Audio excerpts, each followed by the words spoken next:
Colazione? Pan piuma. Merenda? Pan piuma. Pranzo? Pan piuma. Lo spuntino? Pan piuma. A cena? Pan piuma, il morbidissimo pane, perfetto per ogni momento della giornata. Sarà una vigilia di Pasqua bagnata sulle nostre regioni. È in arrivo infatti una certa instabilità dovuta a un impulso freddo che porterà qualche pioggia. Vediamo il dettaglio.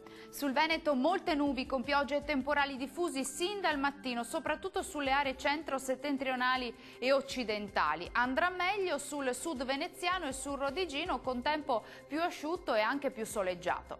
Diamo uno sguardo alle temperature, valori massimi tra 16 e 21 gradi, valori notturni invece tra 11 e 13 gradi circa.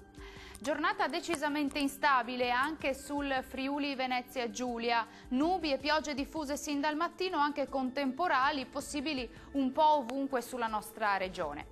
Temperature in calo con massime attorno ai 17-19 gradi, valori notturni tra 13 e 14 gradi circa.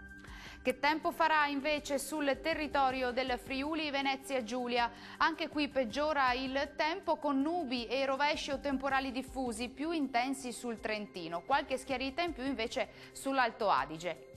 Temperature massime intorno ai 22-23 gradi, valori notturni tra 8 e 10 gradi circa. Il mare sarà generalmente poco mosso, i venti moderati e sudorientali. Dal nostro meteo per ora è tutto, arrivederci!